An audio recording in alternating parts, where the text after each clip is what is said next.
Welcome back to another episode of Card Talk, a podcast where we spend just a little bit of time talking about cards from Lord of the Rings card game. I'm your host, Dave Walsh.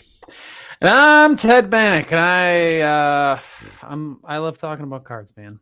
I do. And so I've decided that today's episode, we're actually going to do something a little bit different, where usually, I know, kind of dropping this on you last minute. Checks, notes, nope.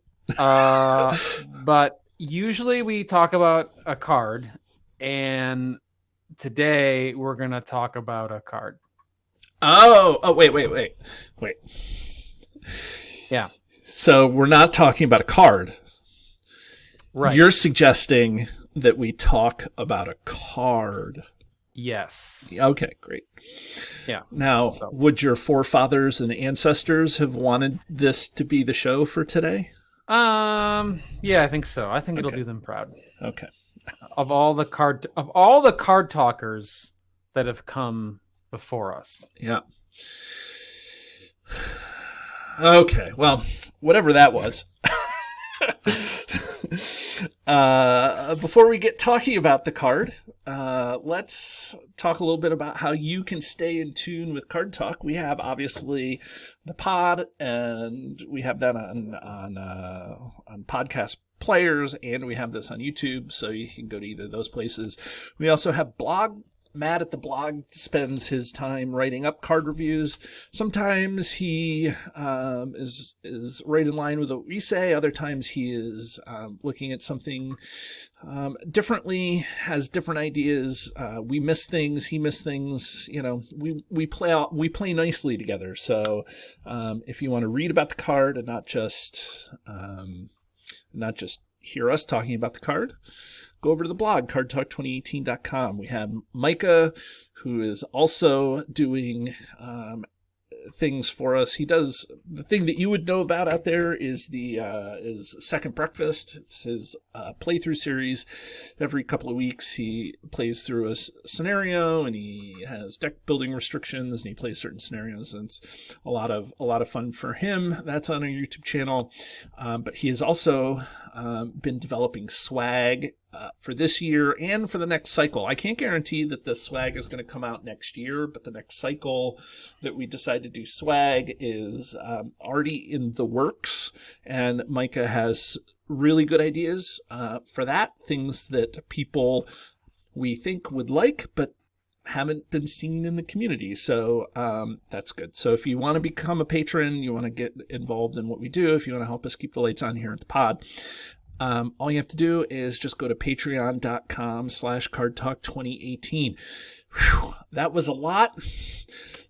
I don't know what hurts, my arm or leg. But definitely we're not Ted, it's words up about to you. cards. Yeah. But it's not card talk, right? But what's hey, the card? no, we got a great episode, actually. Yeah, let's talk about this great episode. Go ahead.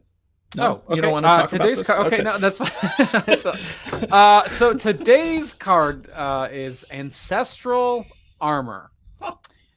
Yeah, I know. It's shocking. Going to be it released in the Arid Mithrin cycle, which recently has been repackaged. It is a 4-cost leadership attachment. I'm going off memory here. It says attached to, I want to say, a noble or leadership character. Yes, so far so great. Good. And then its attached character gets +2 defense and +2 hit points. You missed 2 things. I did. Yes. One is the keyword. It's item. Oh, it's item and armor, but I didn't mean trait, but like a keyword. Okay. It's the big R. The big R. Restricted. It's right? Restricted. It's not only restricted, but it's also limited. Limited to 1 per character.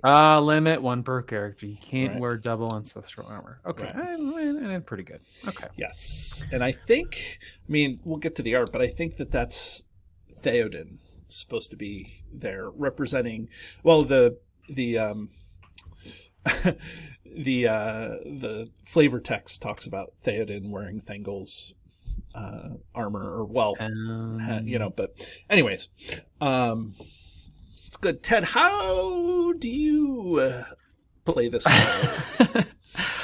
Well, Ancestral, it's pretty strong. +2 defense and then a +2 hit point cushion is great. I mean, if you want to put it on whoever your main defender is going to be.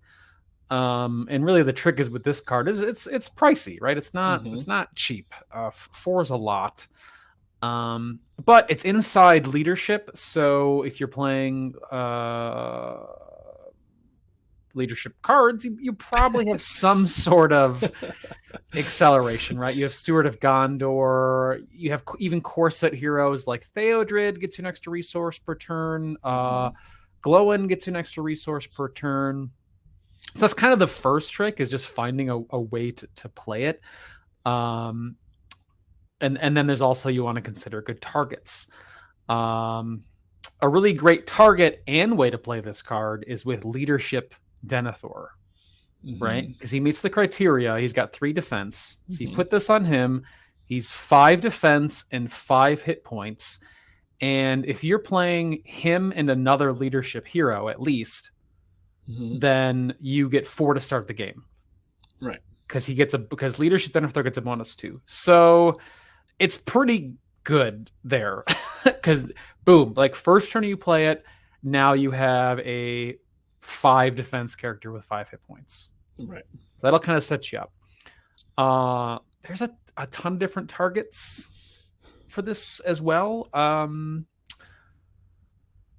I mean, we could list all the leadership and noble, right. That's the thing, is there's almost too many. You're looking at defenders, right? You're looking where people can. Sometimes I have a tendency to mention cards that work well with a card, and it doesn't lean into really the card ability. It's just that the 2 cards work, but I think here, just coming up with a few heroes that this works on, or that hey, here's I don't think that, let me give you an opposite. I don't think that, Spirit Dine out of this box necessarily needs Ancestral Armor. I mean, because he already has a boost and he has hit points, so he has great defensive stance printed basically already. Yeah. So I mean, not to say boosting it doesn't hurt, but maybe a different defensive bonus would be better on Dine. Sure. So, okay. Where does this go, Ted? What? You mentioned a couple. Denethor is great because he gets the 2 you want to take. It'll take a mediocre defender into a solid defender, right? Into not bulletproof necessarily, but pretty close, good. Right? Yeah. And you can even use that. I mentioned Glowin. He's actually a pretty decent target for this as well, because he wants more hit points. And he wants to take damage, but he's only got 1 defense and 4 hit points, right? So if you boost him to 3 defense and 6 hit points, now you can defend 4, 5 strength attacks, right? And you take your resources, damage, get your resources. You're feeling more confident in that, in that play. Yeah. So there's a couple of plays like that. You can also play this card in 3 Hunters, in a 3 Hunters contract deck. It's a restricted item, and then you get a sweet cost reduction of it by 1. So that makes it cost 3.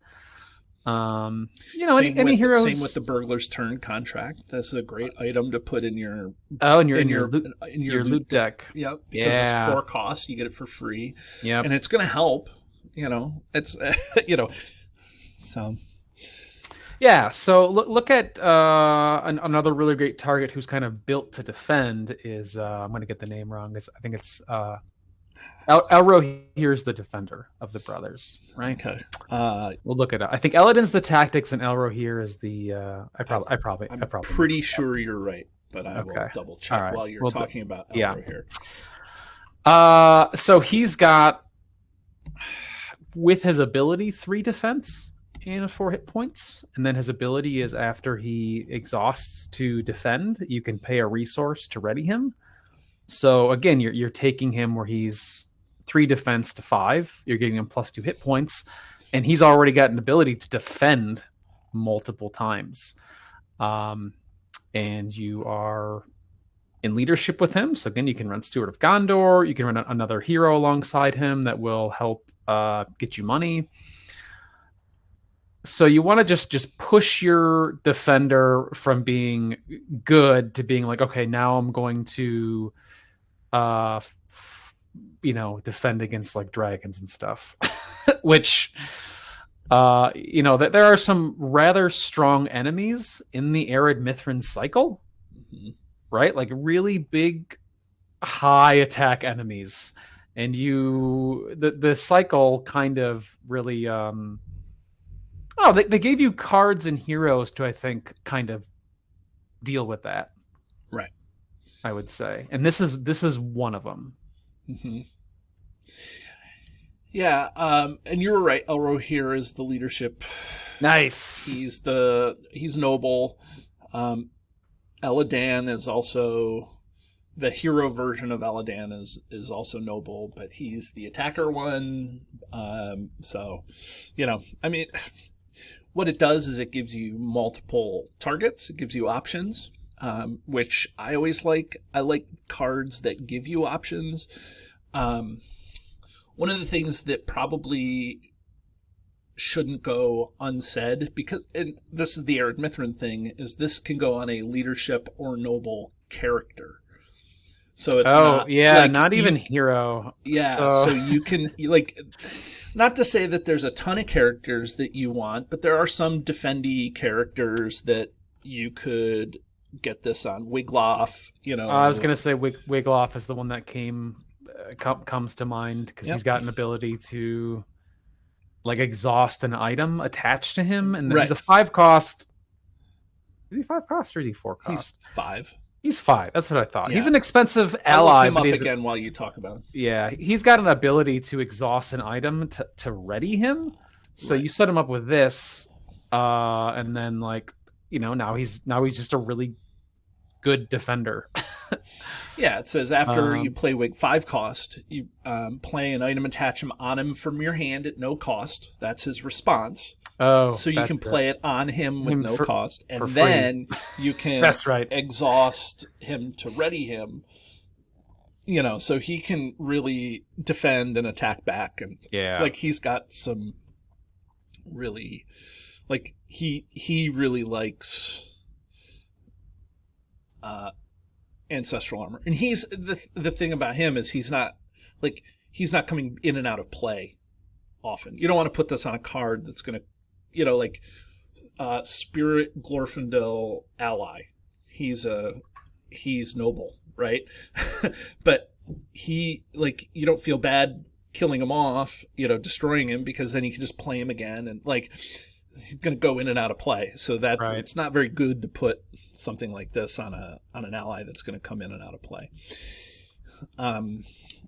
My go-to for this is Thranduil.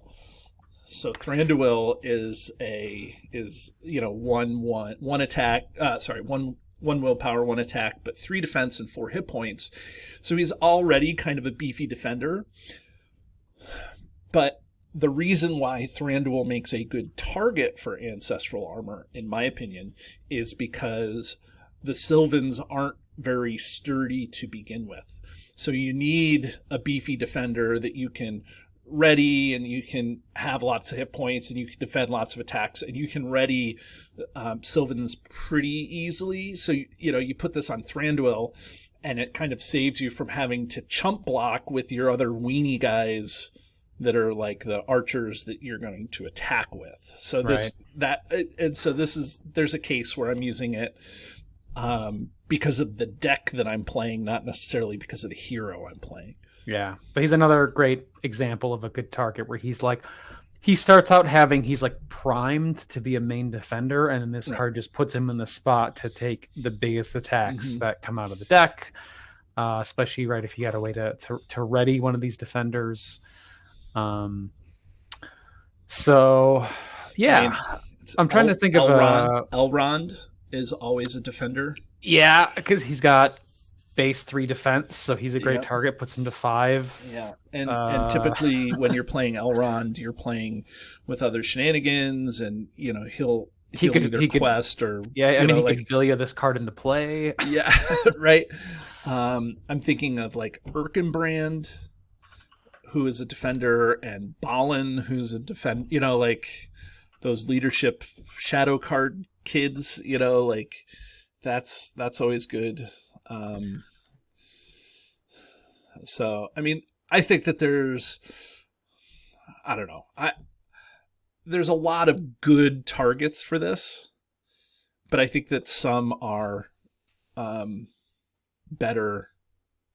Yeah, and it is an item. It's an attachment, so it also plays into the Dale archetype. You can potentially run this. It counts as an attachment for playing it on a Dale character. If you're playing Brands, or if you're playing Bard, Bard can play item cards without matching spheres to it. So you could potentially play Bard in a mono spirit deck and still run Ancestral Armor if you want, if you have an eligible character, which he is noble. So he's a target for it as well in any deck you play him in. Right. So yeah, just you gotta get the money to get this sucker out. I'll mention you can also find it with it is a armor card, so you can also find it with Open the Armory. There's a 1-cost event. You can search the top 10, and then there's the Valor action on it to maybe put it into play for free. And then there's the Master Ironsmith. Have you heard of this guy? Yes. When you play Master Ironsmith and you've paid all its resources from one hero, you can find a weapon or armor in your hand or in a discard pile and attach it to whatever hero you paid for it. Yeah. Just and so like. So the Master Ironsmith gives you a free weapon or armor if you need it. There's ways to reduce its cost. The Toymaker, Erebor Toymaker reduces the cost of the next attachment, not just necessarily a weapon attachment, but but it's also in, like you said at the very beginning of the show, it's like you're in the leadership sphere, which has all sorts of ways to accelerate. Yeah, and that's really the trick, because it's 4 is hefty. It is. A really great target that takes some work is actually Baragond.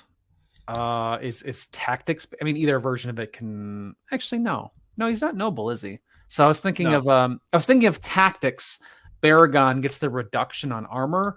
Right. But he doesn't have either of their criteria, so you have to either you give him Diligent Noble, or Song of Kings would make him leadership. So if you do a little bit of work, you could then get this on him, and then you kind of make up that when it costs. You only play it for 2, right? So a little bit of work there, but then he becomes. You could put that and a Gondor shield, so he'd be 8 defense, right? And like have 6 hit points. Well, that's the thing. Like, kind of a beast. Yeah, like you need options in a deck. Like if your goal is to just draw into 3 cards, that's going to happen. 32% of the time or whatever the odds are, but it's not. It's going to happen all the time. So you need options for when you don't get the card you need. So having a lot of different options are good, right? Like so, I think that this card was. I mean, I'm not in the designer's mind, but I feel like this card was in direct competition with Citadel Plate, right? It's different. It's a different sphere. Citadel Plate costs 4 and gives you +4 hit points. This is leadership, gives you defense and hit points. All things being equal, if I had a choice, I'd rather spend the 4 for this card than I would for just the hit points alone. But, sure. Because I've said this for a long time. Defense regenerates every time. Hit points don't. like you need special card to heal. So if you get 2 defense, that 2 defense is good every attack you're getting. 4 hit points, after a couple of attacks, you can lose those 4 hit points. Yes, you can heal and go back up, and it's fine. And in certain deck builds, that's good. Glowing, for example, that gives you a lot of security. But, it's still one of those things, like if I had a choice of putting a Citadel Plate onto Thranduil or the Ancestral Armor, it's going to be the Ancestral Armor. Yeah. So that's we kind of talked about the artwork already, right? It's a dude wearing armor. I think it's supposed to be Theoden. Yeah. And it's funny because I think that this is this if I had to guess, this is when he was outfitting for Helm's Deep, one of the hobbits. So Mary was getting armor to be a squire of Rohan. Oh, and okay. So he may have gotten Theoden's armor when he was a kid, and then Faramir gave Pippin his armor when he was a kid. So right. I think that's the way it worked out, but maybe not. And but then the picture is of fully grown Santa Theoden. Right. Right. So it's not really. I mean, I get it, but it's a stretch a little bit. It's great artwork. Alexander Karks does a lot of good. Does a lot of good artwork for the game. Do you have anything to add about the artwork, or should we just talk about the ring rating? We'll ring it up at the register. Okay, so there's Ted ringing it up. For anybody who doesn't know, or may have never tuned in before, or may have forgotten, or however it is that you've never gotten this far into a Card Talk podcast, we have a highly scientific yet arbitrary system where we ring a card on a scale from 1 to 10. 1 is the one card to rule them all, or one of the best cards in the game, and a 10 is the card that we throw back into the fiery chasm from whence it was made, or one of the worst cards in the game. So, yeah. Ted? It's strong, but it is expensive, so I don't run it, but too often, unless I'm like, you gotta be playing, multiple leadership characters or mono leadership to be able to afford this. But if you are, there's a lot of really good targets for it. So I'm gonna put it at probably a 4. Huh. Yeah. Huh. Yeah. I mean, 4 cost, 4 rating. I think that makes sense to me. Yeah. 4 Gondor. 4 Gondor. Oh, that's right. A whole different card. Tune into that episode if you want to see that. And don't forget 2 arms. There's 4 Gondor and 2 arms, and there's all sorts of things. For me, I like this card, but it's much more situational. Again, sure.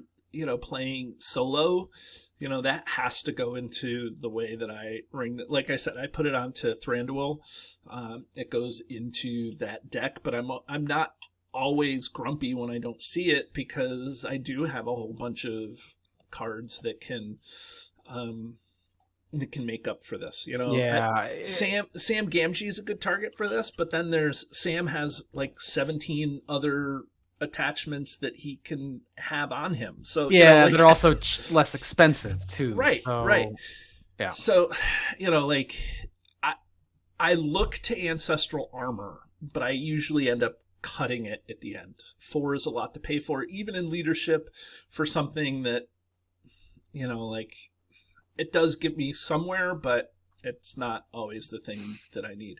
Gandalf likes Ancestral Armor if he's got Nari on him, that's always good. Yeah. But again, he has already a bunch of restricted attachments. So, I think that, of course, this belongs to the card pool and there's places for it, but, I think that it's not, and even though it can go on characters, I don't see me putting this on a ton of I don't know, a ton of allies. allies. Like Wiglaf is a great. Wiglaf loves this guy. Loves this.